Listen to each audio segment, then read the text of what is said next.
आसमान की बादशाही की तालीम दी, तो फिर भी ये कौम खुदावंद यीशु मसीह पर ईमान ना लाई। इन्होंने खुदावंद यीशु मसीह पर इत्तेकाद ना रखा, फिर भी ये खुदावंद यीशु मसीह के खिलाफ रहे, फिर भी खुदावंद यीशु मसीह की मुखालफत करते रहे, उदार के लगते जिगर की ये मुखालफत करते रहे, उसे पकड़ने की कोशिश में रहे, उसे मारने की कोशिशें करते रहे। एक बार उन्होंने खुदावंद यीशु मसीह को पहाड़ से नीचे सर के बल गिराने की कोशिश की, और खुदावंद यीशु मसीह उनमें से निकल गए, और फिर किस्सेमनी बाग के अंदर खुदावंद यीशु मसीह को उन्होंने पकड़ लिया, सलीब के ऊपर चढ़ा दिया और मार दिया। इस कौम ने खुदावंद यीशु मसीह के साथ कोई अच्छा बर्ताव नहीं किया, खुदावंद यीशु मसीह के साथ इनका रवैया अच्छा नहीं था, ये फल नहीं लाए, ये बेफल रहे। इन्होंने खुदावंद यीशु मसीह की तालीम पर अमल ना किया, उस तालीम को कबूल ही नहीं किया, उसकी मौजज़ात को भी इन्होंने कबूल नहीं किया।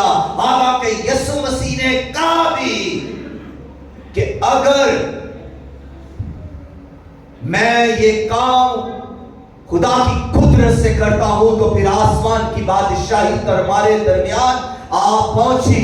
फिर भी उन्होंने इस कुदरत के कामों का भी यकीन ना किया और वो बेफल रहे, उन्होंने ईमान ना लाया, वो मसीह पर ईमान लाकर खुदा की तरफ मुतवज्जो ना हुए और ना फल लाए।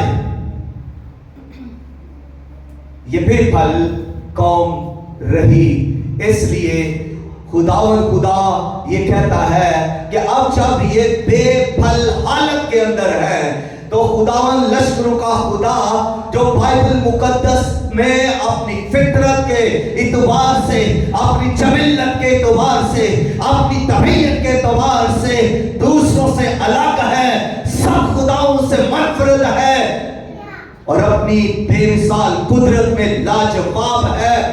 वही खुदा जब कहता है कि मैं 3 साल से इनमें फल ढूंढने आता हूं मगर नहीं पाया, 3 साल जो है वो खुदावंद यीशु मसीह की पहले 3 साल की वो मुनादी है जो खुदावंद यीशु मसीह ने की, जिस रोज उन्होंने बपतिस्मा लिया और फिर उस रोज से उन्होंने जब मुनादी करना शुरू की तो 3 साल तक वो इस्राएल के अंदर खिदमत करते रहे। वो गलील में, वो यहूदिया में, वो सामरिया में, वो किरतोलवा के इलाकों के अंदर खिदमत करते रहे, लेकिन इस्राएल कौम ने उसका यकीन ना किया, वो बेफल रहे। 3 साल में उन्होंने कोई फल पैदा नहीं किया। इसलिए खुदा कहता है मैं 3 साल इनमें फल ढूंढता रहा मगर ना पाया। हमें गौर करने की जरूरत है और यही बात अंजीर का दरख्त आज के मसीहियों पर भी ये इतलाक करता है कि आज का मसीही जिस रोज उसने बपतिस्मा लिया है, मसीह को कबूल किया है, वो मसीहियत में शामिल है, वो खुदा के लोगों में शामिल है, वो खुदा की कौम में शामिल है, वो आसमान की बादशाही के लोगों में शामिल है। और जब वो मसीहियत में रफाकत रखता है, जब वो दुआ करने वालों में के साथ रफाकत रखता है, जब खुदा की इबादत करने वालों के साथ वो रफाकत रखता है, जब खुदा के कलाम को पढ़ने वालों और सीखने वालों और प्रीच करने वालों के साथ वो रफाकत रखता है, तो खुदा इस इंतजार में है कि ये फल पैदा करे। आप बरसों से मसीही हैं, आप बरसों से खुदा के साथ चलते हैं, आप लेकिन खुदा आप में से फल को लेना चाहता है। खुदा आपके पास आता है कि वो फल पाए। आप अच्छे वर्शिपर्स हैं, अच्छे प्रीचर हैं, अच्छे दुआ करने वाले हैं, शायद आपने अभी तक वो फल आप नहीं लाए जो खुदा चाहता है। खुदा फल ढूंढने उस अंजीर के दरख्त के पास आया। और अंजीर कहां लगाया गया था? अंजीर पाकिस्तान के अंदर था। अंजीर किसी राह पर नहीं था। अंजीर खुद पे खुद वो नहीं उगाया था, बल्कि ये लगाया गया था। इसकी निगाहदाश्त की गई थी, इस पर इसके लिए मेहनत की गई थी, इसकी हिफाजत की गई थी, इसको खुराक दी गई थी, इसको वो सब मुराद दी गई जो इसकी जरूरत थी। इसकी सारी जरूरत को पूरा किया, इसको पानी दिया गया, इसको खुराक दी गई, इसको रोशनी दी गई, इसके लिए वो सब कुछ किया गया जो इसे जरूरत थी। और आज के मसीही के लिए भी खुदा वो सब कुछ कर रहा है जो उसकी जिंदगी के लिए उसे जरूरी है। खुदा कपड़े दे रहा है, खुदा खुराक दे रहा है, खुदा ऑक्सीजन दे रहा है, खुदा पानी दे रहा है, खुदा रुपया पैसा दे रहा है, खुदा आपको इज्जत शोहरत मान सम्मान दे रहा है, खुदा आपको रहने के लिए जगह दे रहा है, खुदा आपको इबादत के लिए घर चर्च दे रहा है, और खुदा आपको अच्छा सेटअप दे रहा है, खुदा अच्छा आपको नाम दे रहा है, अच्छे लोगों में खुदा ने आपको रखा है। और आप इमेजिन कीजिए कि आप बड़े खुशकिस्मत हैं क्योंकि आपकी रफाकत दुआ करने वाले लोगों के साथ है, आपकी रफाकत परस्तश करने वाले लोगों के साथ है, तमजीद करने वाले लोगों के साथ आपकी रफाकत है, इबादत करने वालों के साथ आपका उठना बैठना है, गवाही देने वालों के साथ आपकी रफाकत है, अंजीर सराने वालों के साथ आपकी रफाकत है। आपकी दोस्ती हो सकती है, आपकी मोहब्बत उनके साथ हो सकती है। आप बड़े अच्छे लोग हैं कि आपकी रफाकत फलदार लोगों के साथ है। इस दरख्त की रफाकत किसके साथ थी? ये बेफल था, मगर इसकी रफाकत फलदार दरख्तों के साथ थी। इसके इर्द गिर्द जितने भी दरख्त थे वो फलदार थे, वो फल पैदा कर रहे थे। उन दरख्तों के पत्ते हरे थे, उन दरख्तों के तने हरे थे, उन दरख्तों के पत्तों के अंदर जिंदगी थी, शाखों के अंदर जिंदगी थी, तने के अंदर जिंदगी थी, और वो फलदार दरख्त थे, वो खूबसूरत नजर आ रहे थे। ये दरख्त भी फलदार बेफल है, लेकिन ये दरख्त उनकी रफाकत में है, उनके बीच में है, उस बाग के अंदर है। इसके पत्ते भी हरे हैं, इसकी शाखें भी हैं, इसका भी तना मोटा है, उसमें भी जिंदगी है, शाखों में जिंदगी है, पत्तों में जिंदगी है। ये दरख्त देखने में खूबसूरत है, ये बड़ा प्यारा लग रहा है, और कोई इमेजिन नहीं कर सकता कि इसमें फल नहीं होगा। आज भी कई बार तो लोग हमें बड़े जज्बे नजर आएंगे, कई मरतबा लोग हमें बावकार नजर आएंगे, क्या कई मरतबा हमें बड़े लोग इज्जतदार नजर आएंगे, दुआ करने वाले, परस्तश करने वाले, और बड़ी बड़ी बातें करने वाले, मिनिस्ट्रियां बनाने वाले, क्रूसेड कराने वाले बड़े लोग आपको नजर आएंगे। लेकिन अगर आप फल ढूंढने उनके पास जाएं तो कोई फल नहीं आपको मिलेगा। खुदा को फल चाहिए, खुदा को पत्ते नहीं चाहिए। अगर तेरे पत्ते हरे हैं तो तेरी कोई अहमियत नहीं। अगर तेरे पास फल ही नहीं तो फिर तू क्या, तेरी हैसियत क्या है, तेरी हालत क्या है? खुदा तुझे पसंद नहीं करता, खुदा तेरे लिए खसरनाक है, खुदा तेरे लिए फैसला लिए हुए है। इसे काट डाल, हालेलुया, इसे उखाड़ डाल, हटा दे इसे अपनी जगह, उस जगह से। क्यों ये जगह रोके रहे? ये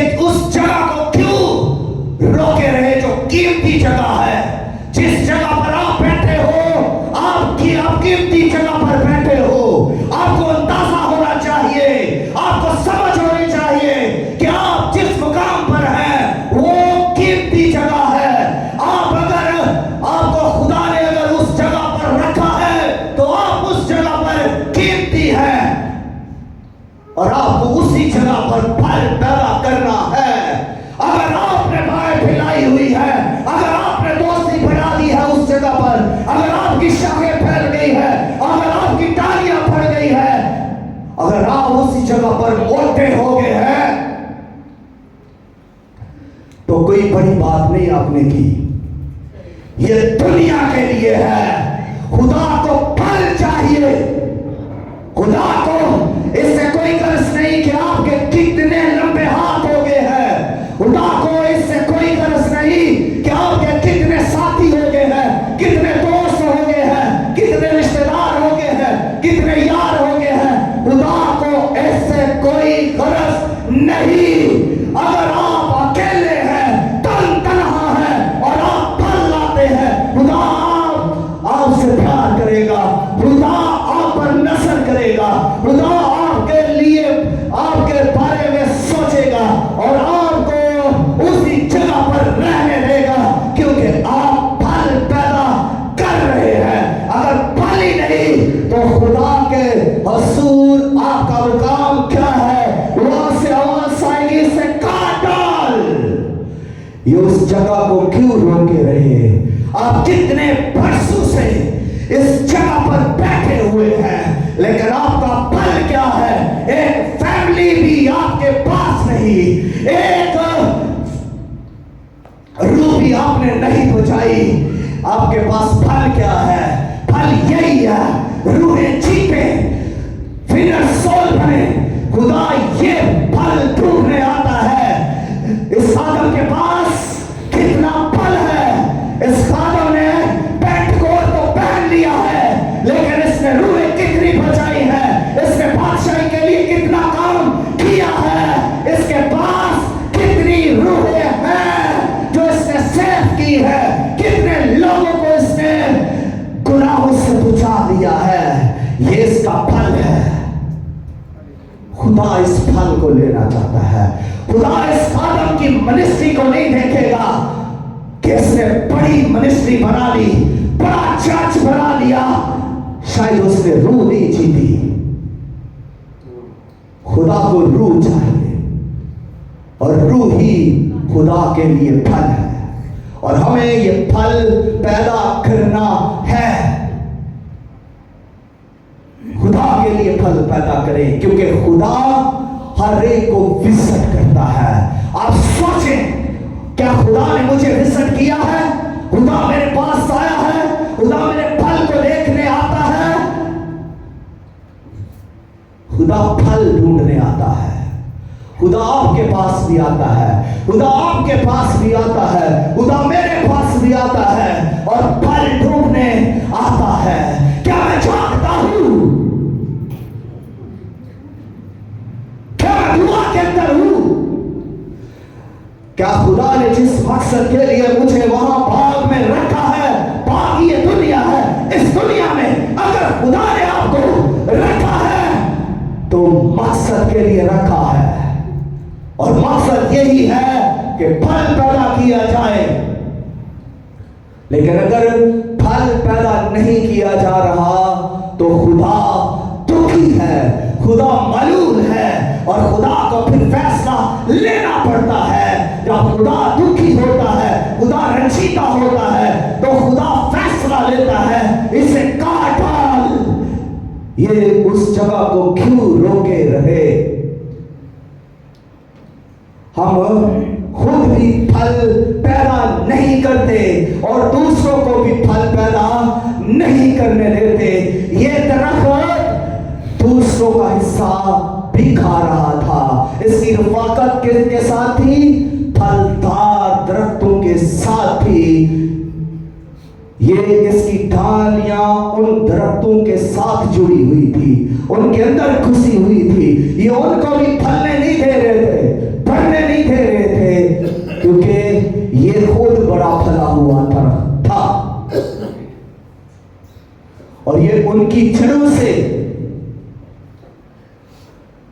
भी तो, और उस मट्टी से भी ये खुराक ले रहा था। ईमानदार लोग जब एक दूसरे की रफाकत में होते हैं तो वो एक दूसरे की बरकत को लेते हैं, और एक दूसरे की बरकत को जब लेते हैं तो फिर वो बढ़ते हैं, और जब वो बढ़ जाते हैं तो फिर वो फल पैदा करते हैं। और अगर आप दूसरों की बरकत को लेते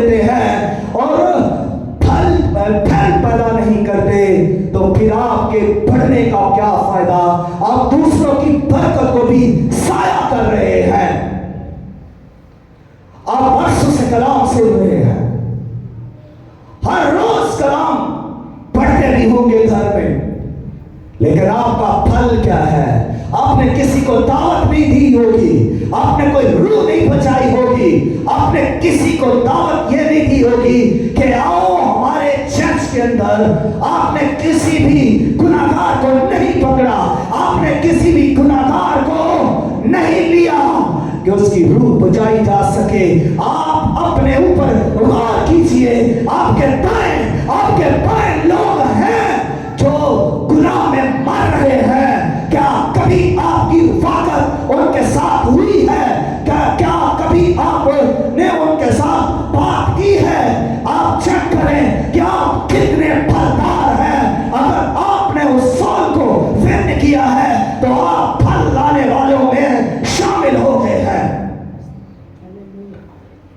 लेकिन अगर आपने उसको वैसा ही छोड़ दिया है तो फिर आप भी बेफल हैं। और कोई अगर अपने ही बारे में सोचता है तो वो क्या है? वो खुद गर्ज है। अगर कोई अपने ही बारे में सोचता है, आपको इस दुनिया में इसलिए रखा गया है कि आप फल पैदा करें। खुदावंद यीशु मसीह ने कहा, मैं दुनिया का नूर हूं और तुम भी दुनिया का नूर हो, और तुम्हारा नूर चमकना चाहिए हमारा नूर। और नूर से क्या होगा? जब दूसरे पर नूर पड़ेगा तो वो भी मनोवर और रोशन हो जाएगा। वो रूह भी खुदावंद की बादशाही के लिए तैयार हो जाएगी, बच जाएगी वो रूह भी।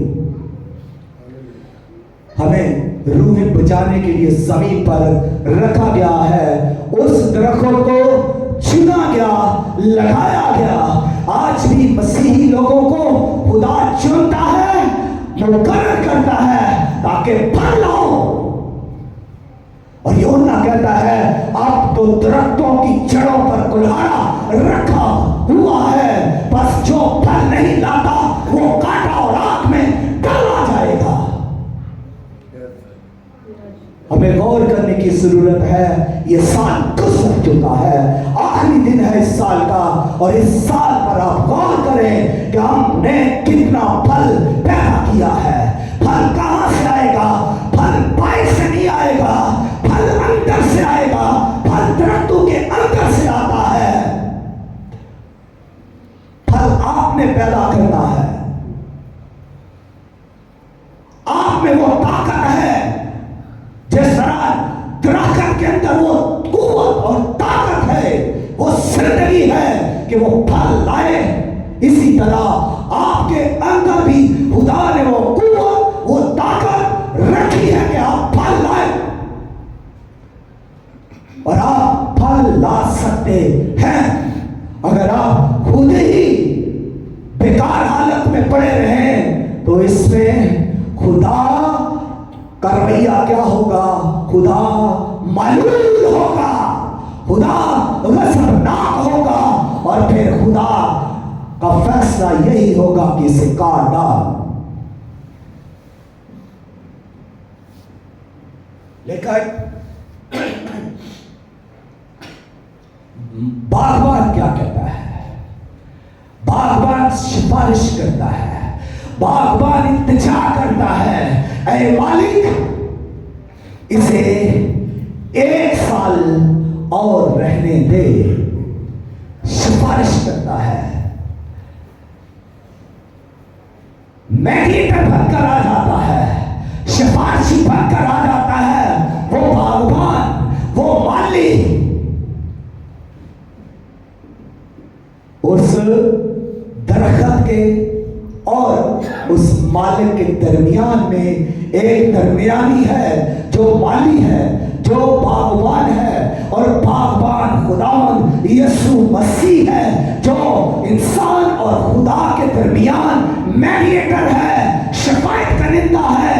खुदावंद यीशु मसीह आज भी हमारी शिफायत करते हैं, रूह कुद्स हमारी शिफायत करता है, और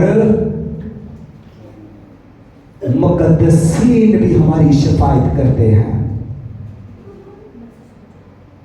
सेंट्स हमारी शिफायत करते हैं, मुकद्दसीन जो फजल के तख्त के सामने पहुंच चुके हैं वो भी हमारी शिफायत करते हैं। खुदावंद यीशु मसीह सबसे बड़ा हमारा शिफायत करिंदा है। और यहां पर भी एक मेडिएटर, एक शिफायत करिंदा इंतजार करते हुए कहता है, मालिक ऐ खुदावंद 1 साल और। अब ये चौथा साल भी दिया गया, इस्राएल कौम को भी चौथा साल दिया गया। खुदावंद यीशु मसीह के पहले 3 साल वो बेफल थे, तो खुदावंद यीशु मसीह ने उनके लिए भी ये शिफायत की कि 1 साल इनको और दिया जाए। लेकिन चौथे साल भी उन्होंने कोई परवाह नहीं की, बल्कि खुदावंद यीशु मसीह को सलीब पर चढ़ाकर मार दिया। और फिर रूह कुद्स आया, उन्होंने रूह कुद्स की भी परवाह नहीं की, उन्होंने रूह कुद्स को भी कबूल नहीं किया। रसूलों ने खिदमत की, उनको ईमान ना लाए और चौथे साल भी वो बेफल रहे। अब उनके लिए फिर क्या हुक्म है कि काट डाल। तो मनादी फिर गैर कौमों के अंदर चली गई, कलीसिया फिर गैर कौमों से पैदा हुई। और अब कलीसिया के लिए यह फर्ज है कि वो फल पैदा करे। आज कलीसिया के लिए अगर आप इस साल भी फल पैदा नहीं कर सके तो फिर अगला साल फिर आपको दिया जाता है, और वो खुदावंद यीशु मसीह आपकी शिफायत कर रहा है, अगला साल भी आपको दिया जाता है। अगर फिर भी आप फल पैदा ना कर सके तो फिर आपके लिए हतमी फैसला लिया जाएगा।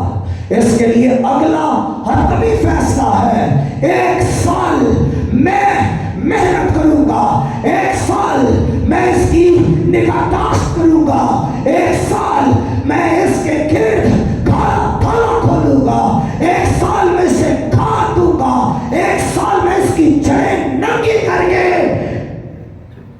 इससे खुराक दूंगा। जब इसे कोटी की जाएगी तो जड़ें नंगी होंगी और उस वक्त क्या होगा, शर्मिंदगी होगी। भाई जिसकी जड़ें नंगी कर दी जाए वो शर्मिंदगी महसूस नहीं करेगा। आप में से ही किसी का भांडा फोड़ दिया जाए, आपके करतूत आपकी जड़ें वासिया हो जाए तो क्या आपको शर्मिंदगी नहीं होगी?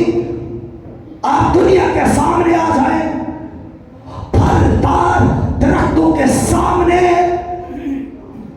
उसकी जड़ों को नंगा किया गया, तो क्या वो सारे दरख्त उसको देख नहीं रहे होंगे कि सिर्फ इसके गिर्द थाला खोदा गया है, इसको खाद दी गई है, इसकी मिट्टी को ढीला किया गया है, इसकी मिट्टी को उखाड़ा गया है, इसकी जड़ें नंगी की गई है, इसको खाद दी गई है, इसको दुआई दी गई है, तो दूर से देखेंगे उसको। ये उसके लिए भी एक आजमाइश का वक्त है। और इससे बड़ी शर्मिंदगी ये है,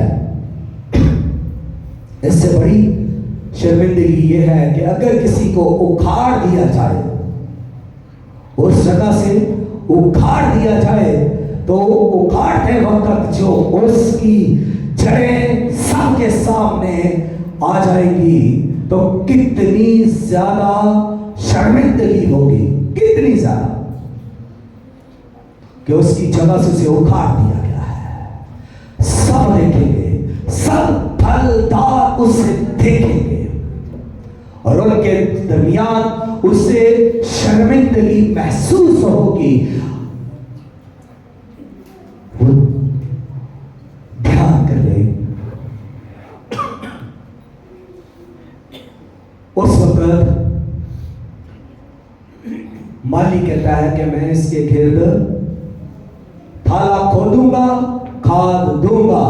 हालांकि पहले भी 3 साल उस पर मेहनत की गई, उसके बावजूद भी उस माली ने इज्जत ना पाई। मेहनत करने के बावजूद भी बागवान ने उस दरख्त के वसीला से कोई इज्जत नहीं पाई। कई मरतबा पास्टर कलीसिया को कलाम सुनाता है, उनके लिए बड़ी मेहनत करता, कोशिश करता है, फिर भी कलीसिया के वसीला से पास्टर को कोई इज्जत नहीं मिलती।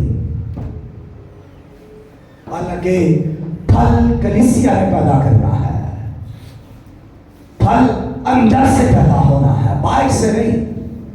फल हमने पैदा करना है, और अगर हम फल पैदा नहीं करते तो फिर शर्मिंदगी तो होगी। फिर आवाज हमारे लिए है कि इसे काट डाल, ये जगह को क्यों रोके रहे। फिर हमारे लिए कलाम है, और ये लश्करों के खुदा की तरफ से फिर कलाम है कि हाँ, खुदा कहता है इसे उखाड़ दे। और उसने जब सिफारिश की, जब उसने मेहनत की, इल्तिजा की, उसने कहा 1 साल आगे को, यानी आगे को जो तेरी मर्जी है वो फिर मेरी मर्जी है। बागवान ये कहता है कि खुदावंद, ऐ मालिक, अगले साल जो तेरी मर्जी है वो मेरी मर्जी है। अगर तू चाहे तो इसे काट दे, अगर तू चाहे तो इसे रख दे। अगर तू रखता है तो मुझे कोई इतराज नहीं, अगर तू इसे काटता है फिर भी मुझे कोई इतराज नहीं। मैं मुत्तफिक हूं तेरे साथ, तेरी मर्जी के आगे मैं वो झुकता हूं, क्योंकि तेरे लिए जो मेरे लिए हुक्म है मैं वही करूंगा। अगर तू कहेगा इसे काट डाल तो मैं इसे काट डालूंगा, अगर तू इसे कहेगा उखाड़ डाल मैं उखाड़ डालूंगा, और अगर तू कहेगा इसे रहने दे तो मैं रहने दूंगा। जो तेरी मर्जी है वो फिर मेरी मर्जी है। मैं तेरे साथ मुत्तफिक हूं। बागबान भी अपने मालिक के साथ मुत्तफिक होगा। अगर हम बेफल रहे तो फिर बागबान भी इस बात पर मुत्तफिक हो जाएगा कि जो हुक्म मालिक की तरफ से है वो ही करे। उखाड़ देगा, वो हटा देगा। तो जरा सोचिए कि आज हमारी हालत कैसी है। क्या हमारी हालत बेफल हालत है? क्या हमारी हालत फलदार हालत है? क्या हमने फल पैदा किया है? हम इस चर्च में कितने सालों से हैं, कितने महीनों से हैं, कितने दिनों से हैं, और हमारा फल कितना है? अगर आप सालों से हैं तो आपका फल ज्यादा होना चाहिए।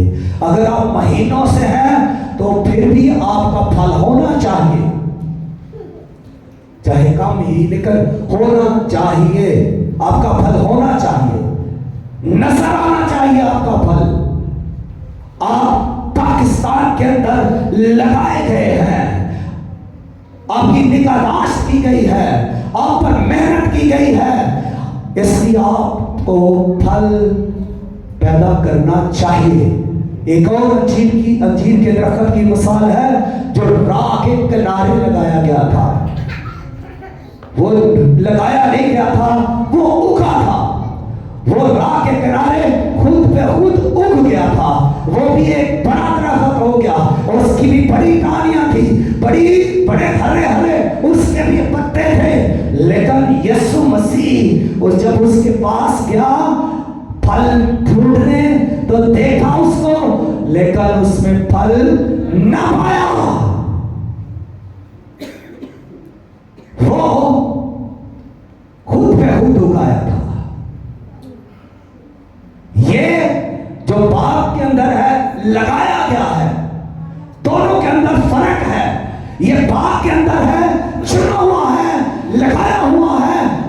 लेकर किया हुआ है, इसके लिए मेहनत की गई, इसको सिखाया गया, इसको बताया गया, इसके लिए सब कुछ किया गया। लेकिन जो राह के किनारे है उसके लिए ऐसा कुछ नहीं किया गया, ना मेहनत की गई, ना उसके लिए कुछ किया गया। वो खुद में खुद उनका बड़ा पला हरा भरा हुआ, पत्ते टालियां हुई, लेकिन उसके पास भी फल नहीं, इसके पास भी फल नहीं। ये भी बेफल है, ये भी बेफल है, दोनों बेफल हैं। फर्क क्या हुआ? फर्क ये है कि ये जो अकेला फल दरख्त है जो राह के किनारे है, इसका कोई उस्ताद नहीं, इसका कोई पीरो मुर्शिद नहीं, इसने कहीं से कुछ सीखा नहीं है। यह खुद में खुद मास्टर बन गया है, यह खुद में खुद इवेंजलिस्ट बन गया है, यह खुद में खुद वर्शिपर बन गया है, इसने खुद में खुद मिनिस्ट्री बना ली है। इसके पीछे कुछ नहीं है, कोई मेहनत इसके पीछे नहीं, कोई हिफाजत इसके पीछे नहीं, कोई फोर्स इसके पीछे नहीं, कोई इसके पीछे नहीं। ये अकेला है और बेफल है, लेकिन जो बाग के अंदर है वो निगाहदाश्त के अंदर है, वो निगाहबानी के अंदर है, वो मेहनत के अंदर है, वो बाग के अंदर है, वो फलदारों के अंदर है। उसके लिए कोई फिक्र करता है, उसके लिए कोई मुहैया करता है, उसको देता है ताकि ये फल पैदा करे। बदकिस्मती उस दरख्त की जो रिफाकत में हो फलदारों की और फल ना पैदा करे। बदकिस्मती उस मसीही की जो मसीही रिफाकत में हो और खुदा की नेमतों से लुत्फ उठाए, खुदा की बरकतों से लुत्फ उठाए, खुदा के फजल से लुत्फ उठाए और फल पैदा ना करे, फिर वो बदकिस्मत फल मसीही है, वो नाम का मसीही है। उसने वो बपतिस्मा लेकर नई पैदाइश तो उसने पाली, वो नए सिरे से पैदा तो हो गया, वो मसीहियों में शामिल तो हो गया, लेकिन वो बेफल रहा। उसका अंजाम क्या है? उसके लिए हुक्म आएगा, इसे उखाड़ दे। और यूहन्ना के मुताबिक अब तो दरख्तों की जड़ों पर कुल्हाड़ा रखा हुआ है, बस जो दरख्त फल नहीं लाता काटो और आग में डाला जाता है, वो आग में डाला जाएगा। आप मत ख्याल करें कि आज मेरी रफाकत बड़े बड़े मसीहियों में है। वहां पर भी बड़े बड़े दरख्त थे जो फलदार थे। आपकी सोहबत हो सकता है पास्टर्स के साथ हो, आपकी सोहबत हो सकता है प्रॉफिट के साथ हो, जिन पर नबी का मसा है, रसूल का जिन पर मसा है। आपकी रफाकत, आपकी मुलाकात उनके साथ भी हो, लेकिन अगर आप बेफल हैं तो प्रॉफिट का आपको कोई फायदा नहीं।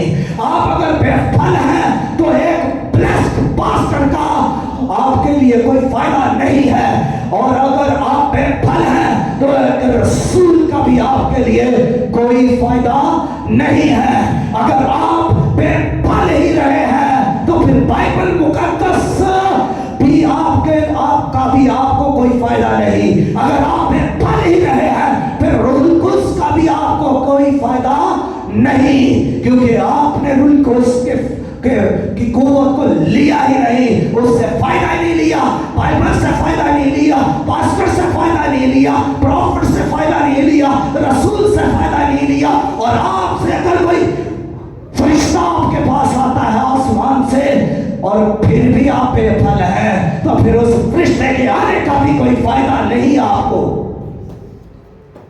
इसलिए फल पैदा करें। आए अपने कदमों पर खड़े हो जाएं और फल के लिए खुदा के हुजूर दुआ करें कि खुदावंद मैं बेफल नहीं रहना चाहता।